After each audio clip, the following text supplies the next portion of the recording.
A través de los tiempos, los hombres hemos creído ser el centro del universo. La Tierra estaba en el centro y el Sol y las estrellas daban vueltas a nuestro alrededor. La Tierra y los hombres éramos el centro del universo. Pero en cuanto nos dimos cuenta de que no somos más que una parte del sistema solar que da vueltas alrededor del Sol, y nos enteramos de la teoría de la evolución, y de que los seres humanos descendemos de unas criaturas simiescas y somos como los demás animales, dejamos de sentirnos como en casa en el universo. Pero yo lo veo de una forma muy distinta. Solo podemos ver o percibir el mundo muy parcialmente. Nuestros ojos solo nos dejan percibir el espectro visible de la luz, mientras que hay animales que ven los ultravioletas y los infrarrojos, que para nosotros son invisibles. Solo oímos una fracción diminuta de los sonidos que oyen los demás animales, y solo podemos oler ciertas cosas.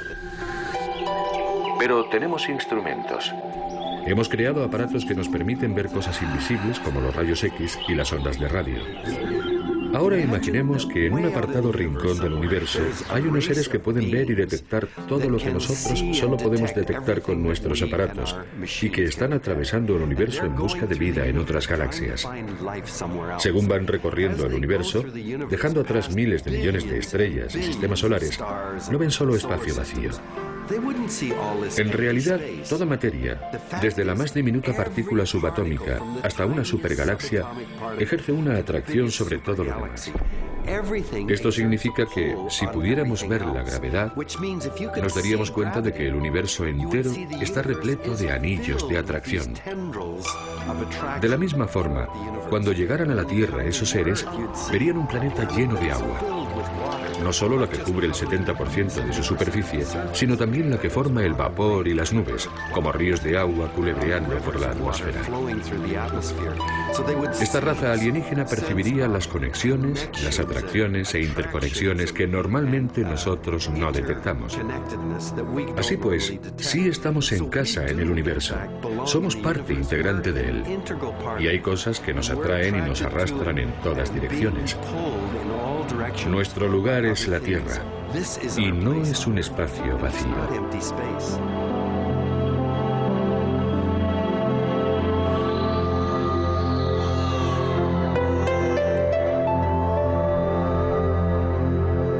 La telaraña de la vida. Con David Suzuki. Hoy en día no vemos el mundo tal y como lo veíamos antes. A través de la historia humana, nuestras canciones, nuestras oraciones, nuestros rituales han celebrado siempre el hecho de que estamos profundamente enraizados en el mundo natural, que dependemos de él.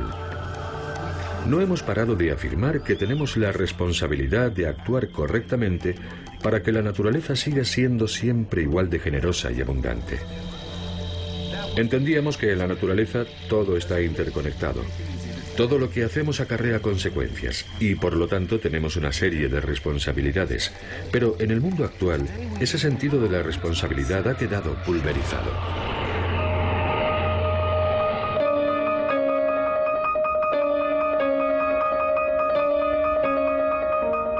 Fragmentación. Cuando pulverizamos el universo, dejamos de percibir la sutil interconexión que hay entre todas las cosas. Creo que sufrimos de una falta de ubicación. Ya no nos sentimos en casa en ningún lado. Ya no sentimos que formamos parte de la comunidad más amplia a la que nos destina nuestra biofilia, es decir, nuestra necesidad de asociarnos con otras especies para formar parte de una comunidad de especies. Hemos perdido ese sentido. Si me preguntaran cuál es el efecto más nocivo de la desaparición de estas conexiones, diría que es la desubicación. Creo que es algo que nos hace sufrir espiritual y psicológicamente.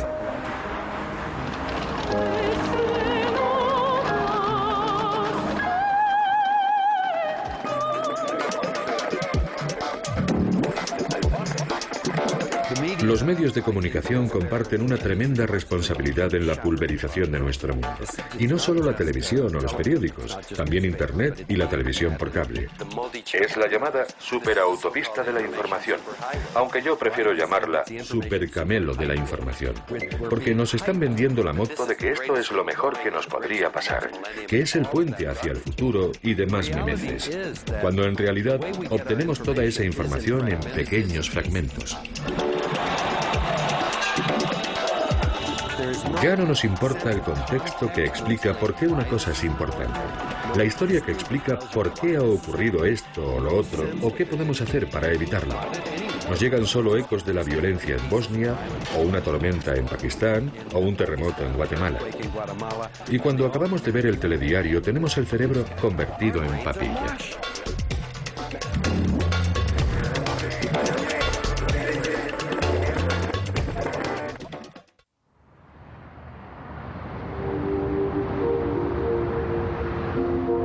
Superespecies.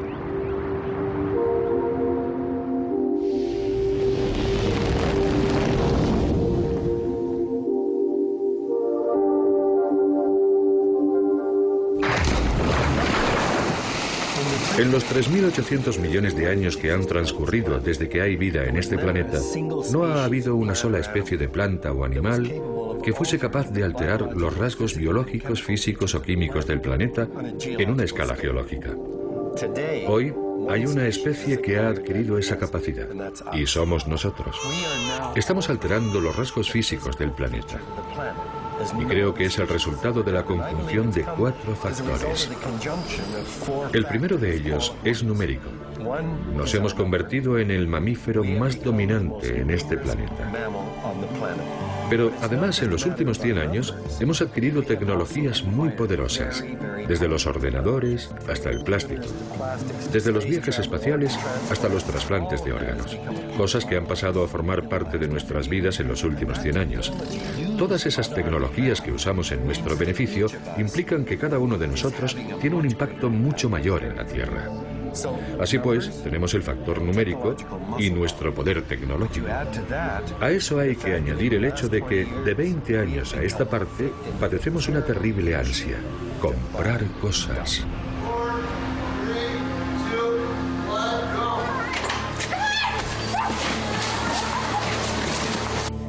Nos hemos convertido en hiperconsumidores. Tenemos que tener cada vez más cosas, y todo ha de ser cada vez más grande. Y todo eso viene de la Tierra.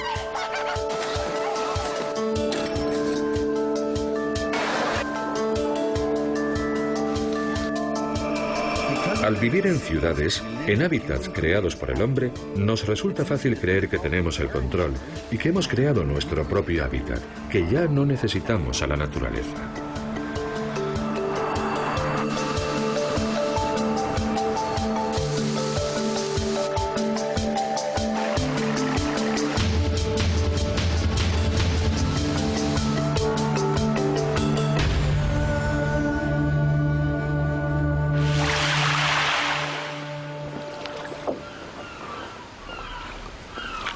La primera vez que hablé con personas de sociedades primitivas, me impactó la forma que tenían de referirse a la naturaleza como a una madre. Me decían que estaban hechos de los 4 elementos sagrados: la tierra, el aire, el fuego y el agua. Hace apenas unos siglos, estas creencias eran del dominio público. Estamos hechos de las cosas que comemos y el agua que bebemos, y naturalmente de las experiencias que vivimos. Esos son los elementos de los que estamos hechos. Al reflexionar sobre esto, me di cuenta de que estamos planteando mal el problema del medio ambiente. No existe primero un medio ambiente con el que luego interactuamos. Nosotros somos el medio ambiente, pues somos la tierra y estamos hechos de los 4 elementos sagrados: tierra, fuego, aire y agua. Esto no lo digo en un sentido metafórico o poético. Lo digo en un sentido científico y riguroso. Esta revelación supuso un cambio radical en mi forma de encarar los problemas a los que nos enfrentamos, el modo en que vivimos en este planeta.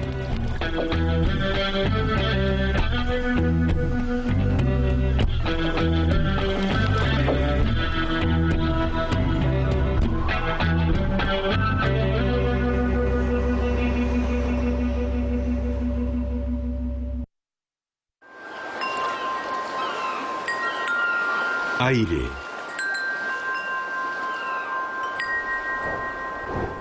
Lo que quiero decir es que somos aire, literalmente. No se puede trazar una línea y decir, aquí acaba el aire y empiezo yo. Pues el aire está dentro de nosotros. Lo llevamos pegado y repartido por todo el cuerpo. Cuando expiramos no expulsamos todo el aire. La mitad más o menos permanece en nuestros pulmones mientras el resto sale, se mezcla rápidamente con el aire del cuarto y vuelve a nuestras fosas nasales.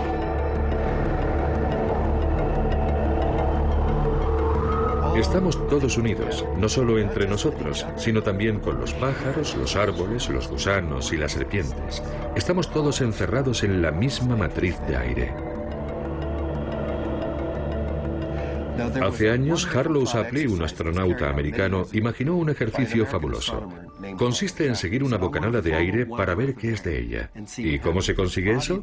Pues bien, un 1% del aire está compuesto por argón, un gas inerte que no reacciona químicamente con ningún otro elemento. Cuando lo respiramos entra en nuestro cuerpo y cuando lo expiramos vuelve a salir. Es fácil seguirle la pista. Ahora bien, ¿cuántos átomos de argón hay en una bocanada de aire? La respuesta es un 3 seguido de 18 ceros. Eso es un montón de argón. Cada bocanada de aire contiene tropecientos millones de átomos de argón. Si se abriera la puerta, todo ese argón cruzaría Vancouver, la Columbia Británica y daría la vuelta al mundo. Pero si volviéramos a esta habitación dentro de un año, cada bocanada de aire contendría 15 átomos del argón respirado un año atrás. Shapley calculó que cada bocanada del aire que respiramos contiene millones de átomos de argón que estuvieron un día en el cuerpo de Juana de Arco o de Jesucristo. Que cada bocanada de aire contiene átomos de argón que estuvieron en el cuerpo de algún dinosaurio hace 65 millones de años. Y que ese aire que respiramos seguirá insuflándose de una forma de vida a otra hasta donde podamos imaginar el futuro. Así pues, el aire es una sustancia maravillosa que nos da la vida y nos conecta a todas las demás criaturas vivientes, y tanto al pasado como al futuro.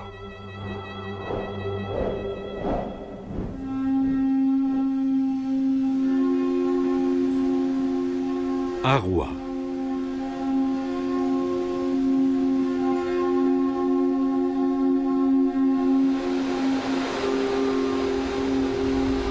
Básicamente el 70% de nuestro peso es agua.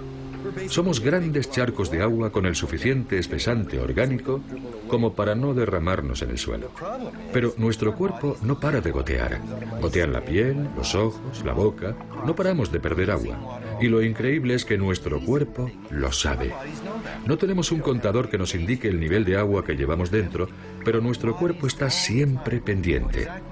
Cuando tenemos sed es porque nuestro cuerpo nos dice que vamos escasos de agua. Y cuando vamos al cuarto de baño es porque estamos demasiado llenos. El cuerpo no para de controlar su nivel de agua.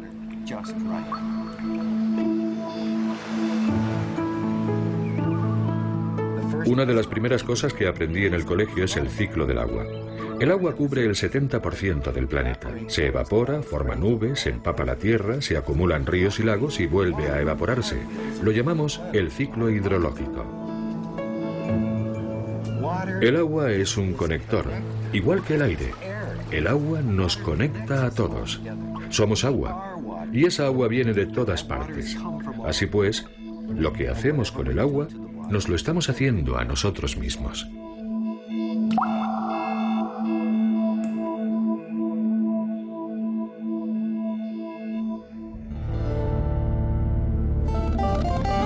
Tierra.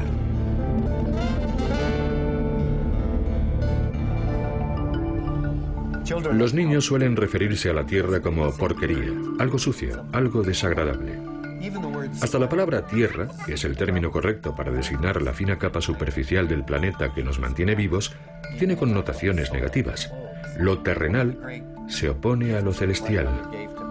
Uno de los mayores regalos que me hizo mi madre fue que cuando salía en primavera y me empapaba y me llenaba de barro recogiendo huevos de rana y salamandra, nunca me regañó. Al revés, se alegraba al verme volver a casa con un tarro con huevos. Le encantaba. Siempre le he agradecido eso a mi madre. Nunca nos asustó hundirnos en la tierra y el barro y ponernos perdidos. La Tierra es lo que nos mantiene vivos. Siempre se dice que la atmósfera es muy delgada, pero la Tierra lo es aún más. Es una capa finísima.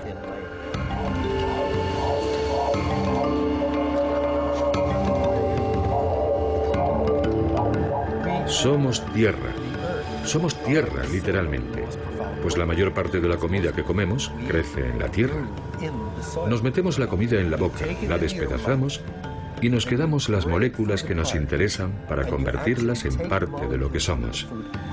Somos tierra porque estamos hechos de las moléculas de las plantas y animales que ha absorbido la tierra y las convertimos en parte de nuestro cuerpo.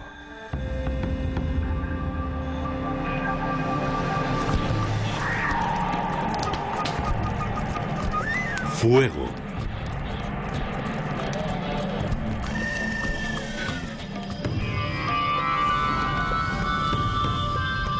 También somos fuego, porque cada partícula de la energía que nos hace crecer, movernos y reproducirnos, toda esa energía química que almacenamos en nuestro cuerpo, empezó siendo luz solar.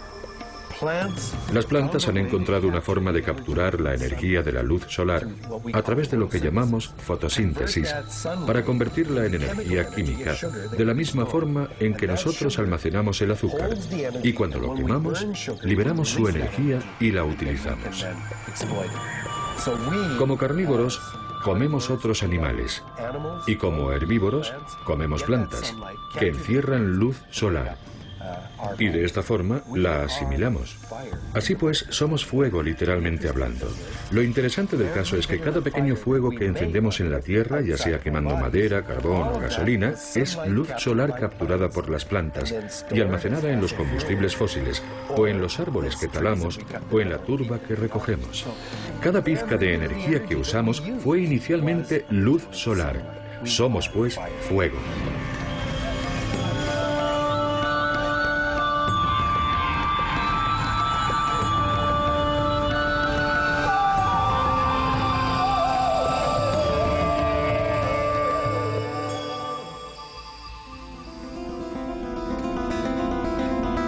Vida.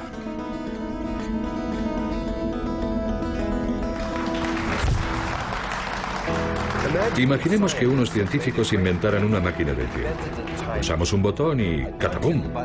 Retrocedemos 4.000 millones de años. Podemos ver el aspecto que tenía el planeta por aquel entonces. Así que abrimos la escotilla, salimos y en menos de 2 minutos estamos muertos. ¿Por qué? Porque aquel aire era totalmente tóxico. Estaba cargado de dióxido de carbono y no contenía oxígeno. Hubo que esperar a que emergiera la vida e inventara la fotosíntesis para que las plantas eliminaran el dióxido de carbono y desprendieran oxígeno, y al cabo de millones de años convirtieran el aire en algo que los animales pudiéramos respirar. Pero todo eso lo sabríamos antes de emprender el viaje. Así que bastaría con coger las bombonas de aire que tendríamos debajo del asiento, colocárnoslas, ponernos el casco, activar el aire y salir. Al cabo de unas horas, supongo que nos entraría sed. Ahora bien, ¿dónde encontraríamos agua con aspecto de ser potable? ¿Cómo conseguir agua potable? El agua cae al suelo, donde es filtrada por la tierra. Los hongos, las raíces de plantas, las bacterias y demás microorganismos eliminan los materiales tóxicos para que podamos beberla. Antes de que existiera vida en la Tierra, había que andarse con mucho cuidado con lo que se bebía, porque no había nada que filtrara el agua. Eso también lo tendríamos previsto, así que debajo de nuestro asiento también encontraríamos una botella de agua. Podríamos acoplarla a nuestro casco, salir y beber el agua, pero al cabo de unas horas nos entraría hambre. ¿Dónde encontraríamos algo que llevarnos a la boca en un mundo sin vida? Todos los nutrientes que necesitamos para formar nuestro cuerpo fueron un día un ser vivo, planta o animal. Antes de que emergiera la vida, no había nada que comer. Como habríamos contado con eso, viajaríamos con un montón de comida, e incluso con algunas semillas para plantar quizá unas lechugas o unos rábanos. Pero ¿dónde encontraríamos tierra para plantar esas semillas? La tierra está hecha de los restos de seres vivos que murieron y donaron sus moléculas a esa matriz de polvo, cieno, gravilla y arcilla. La tierra donde plantamos lo que comemos es, pues, producto de la vida. Y finalmente, cuando se pusiera el sol y nos dijéramos, estaríamos más a gusto si encendiéramos una hoguera, ¿dónde encontraríamos algo que quemar hace 4.000 millones de años? Todo nuestro combustible es producto de la vida. Así que habríamos traído madera, unas ramitas para prender la leña y papel. Sacaríamos una cerilla, la encenderíamos y no pasaría nada. Para tener una llama se necesita oxígeno. Pero antes de que hubiera plantas, no había oxígeno. Antes de que emergiera la vida, no había fuego en ningún rincón del planeta. Con esto quiero decir que la telaraña de los seres vivos, la biodiversidad, es lo que ha creado los elementos que necesitamos para sobrevivir.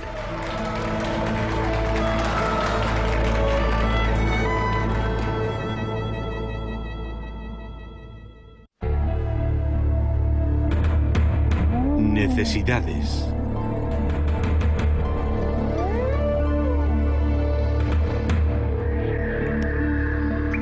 Somos animales, somos criaturas biológicas, y eso dicta nuestras necesidades reales.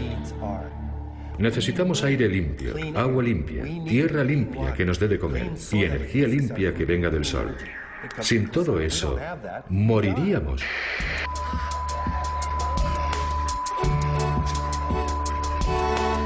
Pero nos hemos evadido de esa realidad. Lo cierto es que no nos gusta que nos recuerden que somos criaturas biológicas. Si le decimos a alguien, el otro día en la fiesta te comportaste como un animal, le estamos insultando.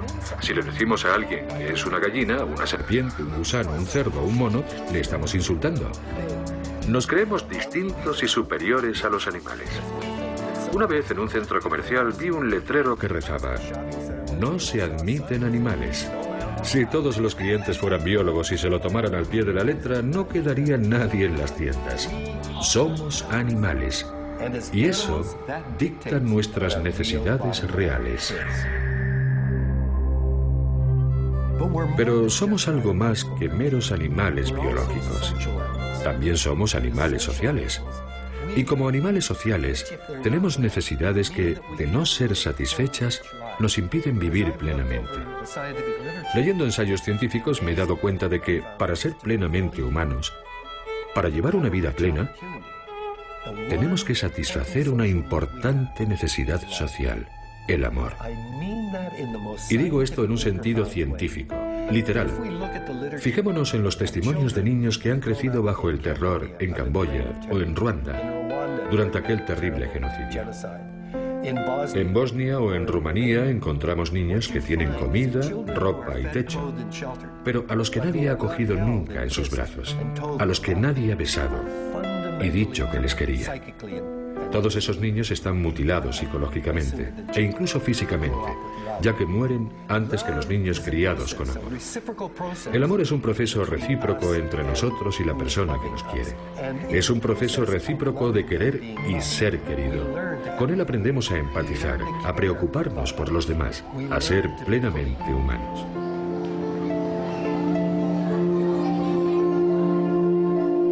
Pero somos algo más que meras criaturas biológicas o animales sociales. También somos seres espirituales. Y esto es algo que muchos científicos rehúsan reconocer. Yo creo que no cabe duda de que hoy en día tenemos necesidades espirituales. El dilema al que nos enfrentamos es que hemos asumido una posición muy dominante. Llevamos el peso del mundo sobre nuestros hombros. Tenemos que ser mucho más conscientes de nuestra dimensión espiritual y nuestra conexión con la naturaleza. Tenemos que darnos cuenta de que hemos emergido del mundo natural, que permanecemos enraizados en él. Y cuando cobremos conciencia del hecho terrible de que somos mortales, nos debería consolar pensar que un día volveremos a la naturaleza que nos dio la vida. Tenemos que darnos cuenta de que el mundo está hecho de lugares que no son solo oportunidades o materias primas o recursos, sino que son lugares sagrados. Hemos de darnos cuenta de eso y comprender que hay lugares especiales a los que hemos de acudir con respeto.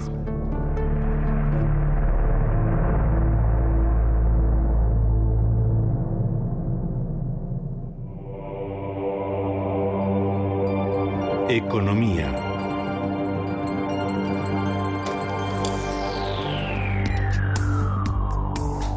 De un tiempo a esta parte, todos los columnistas y políticos nos dicen una y otra vez, como si fuese un mantra, que la última palabra la tiene la economía.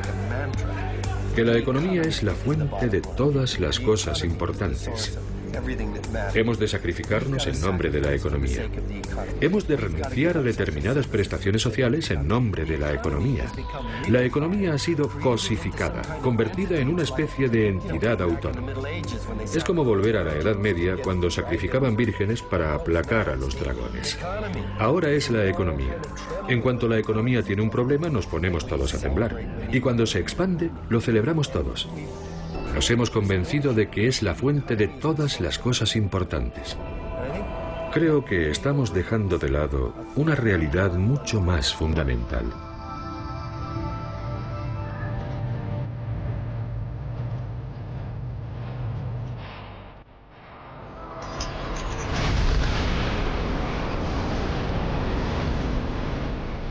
Si hablamos con un economista y le preguntamos en qué consiste la economía, nos enseñará un gráfico y nos dirá, esto es la economía. Es impresionante. Aparecen las materias primas, que luego hay que extraer, procesar, manufacturar, vender al detalle, al por mayor y toda clase de flechas y cositas. Y la idea subyacente es que, si sabemos cuáles son los componentes de la economía, podemos arreglárnoslas desgrabando esto, grabando aquello y así mantenerlo todo a flote. Pero si preguntamos en qué parte del diagrama están la capa de ozono, o los acuíferos subterráneos de agua fósil, o qué pasa con la capa superior de la Tierra o la biodiversidad, sabemos cuál va a ser la respuesta. Esos son externalidades. Una externalidad es algo que no entra dentro de la ecuación económica. Así que estamos externalizando el mundo real. Es como vivir en Marte. Esta concepción no tiene nada que ver con la realidad. La realidad es que la Tierra es el centro de nuestra existencia, lo que hace que la economía sea posible.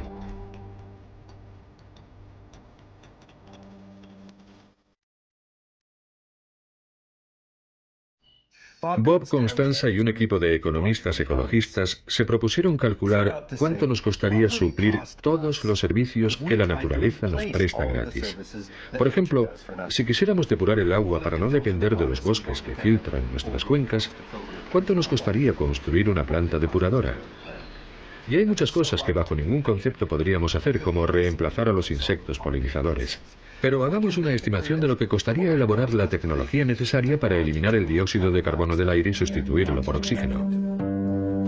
El resultado al que llegó Constanza es que nos costaría 33 billones de dólares al año hacer lo que la naturaleza hace gratis.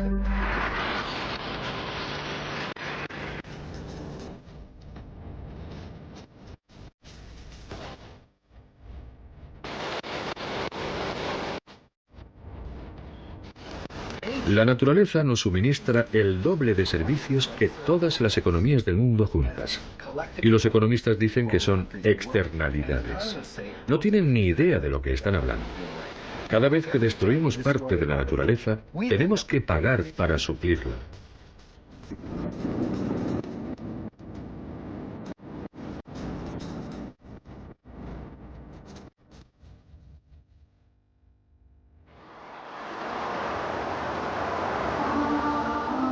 Crecimiento.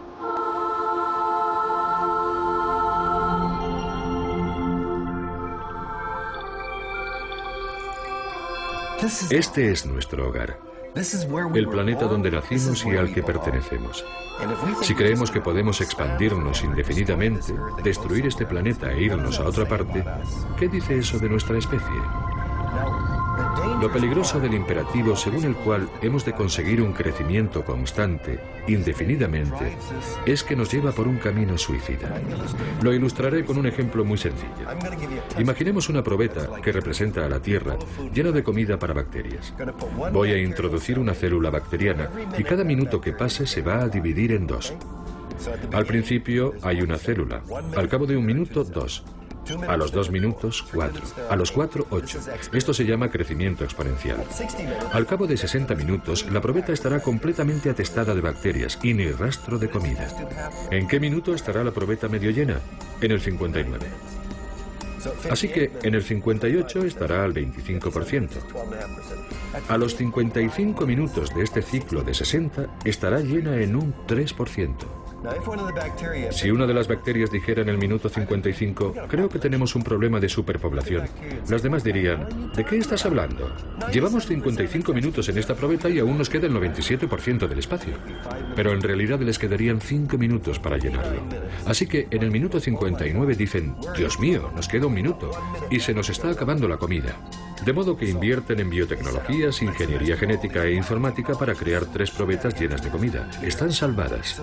Han cuadruplicado la cantidad de comida y de espacio. ¿Y ahora qué? En el minuto 60 la primera probeta estará llena, en el 61 estará llena la segunda y en el 62 estarán llenas las 4. Así que, cuadruplicando la cantidad de comida y espacio, solo habrán comprado una prórroga de 2 minutos. Cuando la biosfera esté en apuros, no habrá megaproyecto científico, por ambicioso que sea, que logre aumentar la cantidad de aire, agua y tierra. Y la mayoría de los biólogos creen que hace ya tiempo que pasó el minuto 59.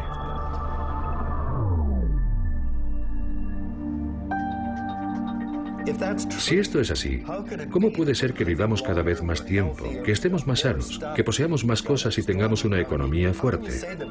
¿Cómo que hemos llegado al minuto 59? Lo cierto es que vivimos en una abundancia ilusoria. En realidad estamos agotando nuestras tierras, vaciando nuestros océanos. Nuestras selvas están desapareciendo. La atmósfera está cambiando. Estamos rodeados de señales de alarma. Los que siguen afirmando que debemos mantener un crecimiento constante están contribuyendo a saquear cada vez más el legado de nuestros hijos.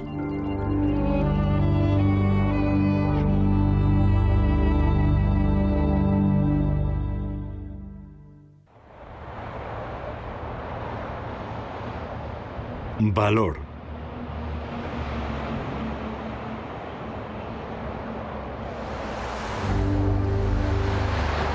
En mi opinión, el principal problema de la economía es que no reconoce ningún valor a las cosas que a mí me parecen importantes.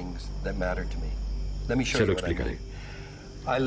Yo vivo en una zona privilegiada de Vancouver, cerca de la playa de Kitsilano. Y hace unos años me llegó una carta de un agente inmobiliario que dijo que estaba llegando a Vancouver mucho dinero procedente de Asia y que ahora era el mejor momento para vender mi casa y forrarme. ¿Cuánto me irritó eso? Mi casa no es solo una finca, es mi hogar. Así que pensé, de acuerdo, si dejara que este tío vendiera mi casa, ¿cuáles diría que son las características que la hacen especial? Compré esta casa hace 25 años, cuando mi mujer aún estaba haciendo sus estudios de posgrado en Estados Unidos. Cuando vino, la arregló, puso unos armarios. Yo valoro mucho eso.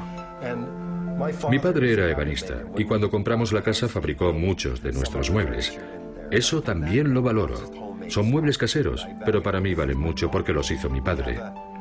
Tenemos un cornejo en el jardín. Nuestros hijos lo convirtieron en un cementerio y allí hemos enterrado serpientes, pájaros y a nuestro perro, Pasión, cuando falleció. Eso también lo valoro. Cuando mi mejor amigo Jim Murray vino a Vancouver, me ayudó a construir la valla. Hizo un picaporte de madera que aún sigue en su sitio. Cada vez que abro esa valla me acuerdo de Jim, mi mejor amigo. Mis suegros viven en el piso de arriba. Son fanáticos de la jardinería y saben que me encantan los espárragos y las frambuesas, así que han plantado espárragos y frambuesas. Eso también lo incluyo en la lista. Cuando murió mi madre, pusimos sus cenizas en la clemátide de la valla. Cada año, cuando la clemátide florece, es como si mi madre estuviera conmigo. Mientras hacía esa lista, me di cuenta de que esos detalles eran los que hacían que la casa fuera mi hogar. Las cosas que hacen que no tenga precio. Y sin embargo, en el mercado no tienen ningún valor. Hay algo raro en un sistema económico que solo valora aquello que para nosotros tiene menos importancia que otras cosas más triviales. Ese es el problema de todo el sistema de valores que implica nuestra economía.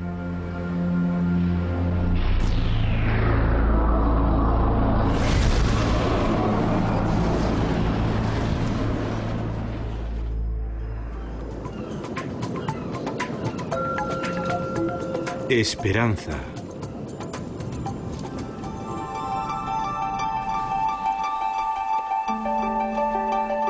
A menudo me preguntan cómo hago para salir adelante después de contar estas cosas tan deprimentes.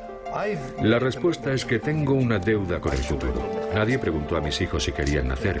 Me han llenado de alegría y orgullo y tengo una deuda colosal con ellos. Ahora, además, me han dado nietos. Tengo una gran responsabilidad para con el futuro. La educación es algo que las masas del futuro... Nadie podía prever todos estos cambios. El derrumbamiento de la Unión Soviética, el final de la Guerra Fría, la caída del muro de Berlín o el fin del apartheid. Así que no creo que hoy se pueda decir que es demasiado tarde, que no hay nada que hacer. Creo que la esperanza es lo que nos debe mover en estos tiempos. Me acuerdo de Nelson Mandela y de todo el tiempo que pasó en la cárcel. Podría haber salido en cualquier momento. Solo tenía que traicionar al Congreso Nacional Africano. Tuvo que haber un momento al cabo de 15 o 20 años en el que se dijese, Dios mío, ¿qué estoy haciendo? Pero esperó, no bajó los brazos y ya ven lo que pasó. Para mí es todo un modelo. Nadie puede permitirse decir que es demasiado tarde.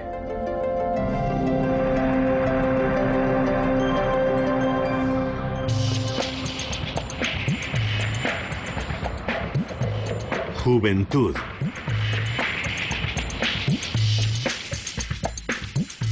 Cuando se es joven, es muy fácil acabar desencantado con el proceso político y económico.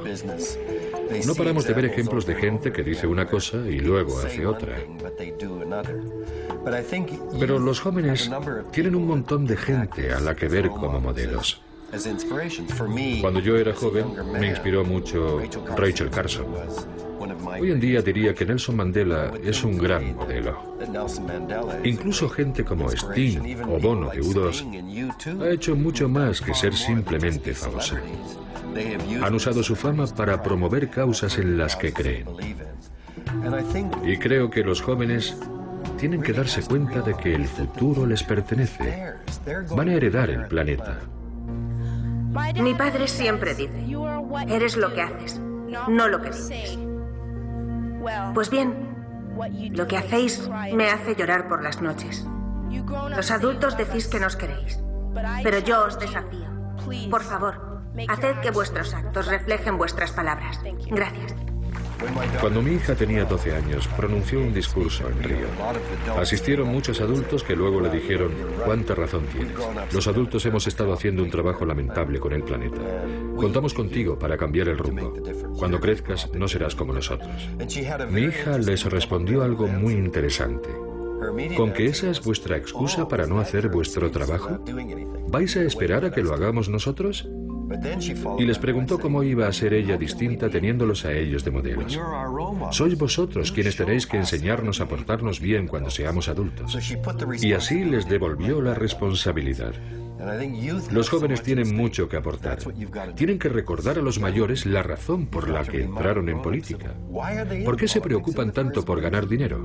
¿Su intención inicial no era precisamente garantizar un buen futuro a sus hijos?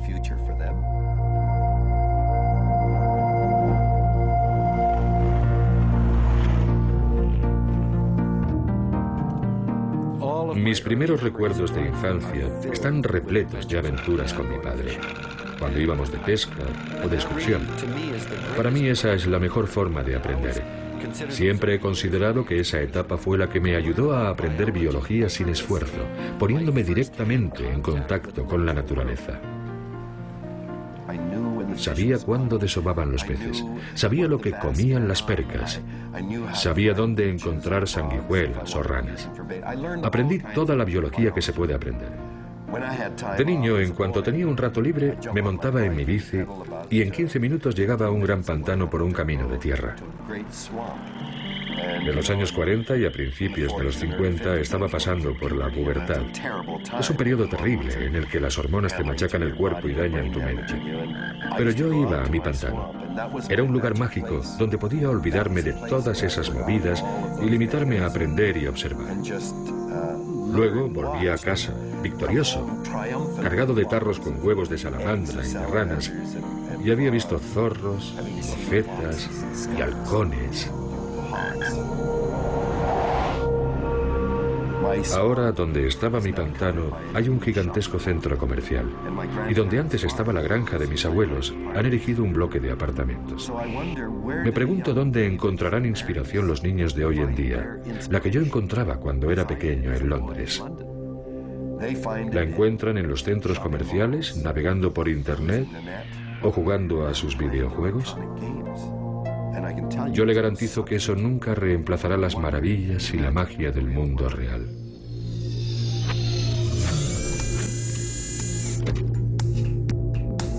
Creo que el problema del siglo XXI es que estamos atrapados, a pesar de lo inteligentes que nos creemos. Pensamos que la clave de la felicidad es tener un montón de cosas. Pero todos sabemos, en el fondo, que la vida no va de eso. Nos hemos vuelto adictos a la idea de que necesitamos cada vez más trastos. Ahorramos para eso. Es lo que buscamos, sobre todo artículos caros, como un ordenador o un coche. Pensamos que va a ser genial. Nos compramos cualquier trasto caro. Pero a los pocos días de comprarlo, el placer se ha agotado. ¿Qué hacemos entonces? Sabemos que ese artículo no va a llenar el vacío que albergamos dentro, así que ahorramos para el siguiente.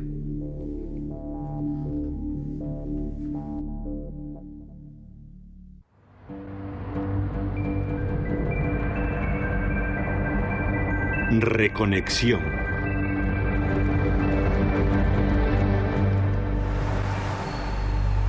Creo que nuestro mal actual es la pobreza espiritual, la falta de solidaridad, la desintegración de la familia. Nos encontramos solos y alienados. La mayor alegría sería redescubrir que estamos enraizados en la naturaleza, que este es nuestro hogar, donde podemos sentirnos como en casa. Redescubrir el amor que compartimos todos, no solo con nuestros hijos o nuestra comunidad, sino con las demás especies. Formamos parte de la maravillosa comunidad de los organismos vivos, la telaraña de la vida.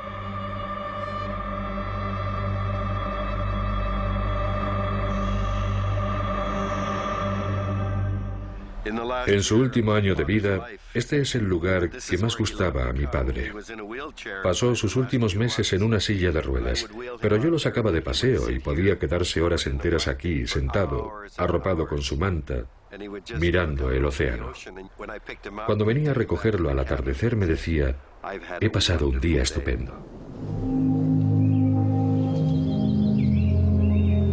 Cuando murió mi padre, arrojamos sus cenizas al océano desde estas rocas. Siempre creyó que cuando morimos no desaparecemos. Al fin y al cabo estamos hechos de átomos, y los átomos no desaparecen cuando morimos. Cuando los tiras al aire, vuelven a la naturaleza. Mi padre decía, cuando veas al águila volando en los cielos, cuando oigas al viento suspirando entre las ramas, cuando veas al salmón deslizándose